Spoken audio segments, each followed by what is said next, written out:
எந்த ஒரு குழந்தையும் மனசு காயப்படாம வளர முடியாது. ஆனா ஒரு அப்பாவுக்கு தான் குழந்தை மனசு காயப்பட்டுடுச்சுங்கிற விஷயம் தெரிஞ்சா அவர் மனசு உடைஞ்சிரும்னு கடவுளுக்கு தெரியும். கத்தாத, அதான் இப்ப வந்துட்டல்ல.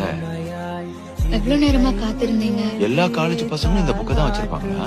எப்போ இங்க வந்தீங்கன்னு கேக்குறேன்ல. உங்களை வச்சுட்டு என்னப்பா பண்றது? மியூசியம் பக்கத்துல இருக்கு, அதான் வரேன்னு சொன்னீங்க.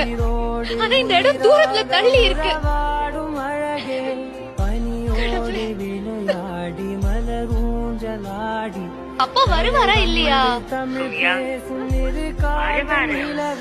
அப்பாவை விட்டு தேடி வருவாரு. அப்பா என்னைக்காவது வெக்கேஷன் லீவுன்னு போய் நீ பாத்திருக்கியா? நியூ இயருக்கு கூட போட் எடுத்துக்கிட்டு கடலுக்கு மீன் பிடிக்க போன ஆளு. இந்த வாய்ப்பால உன்னை பாக்கலாமேன்னு வந்திருக்காரு.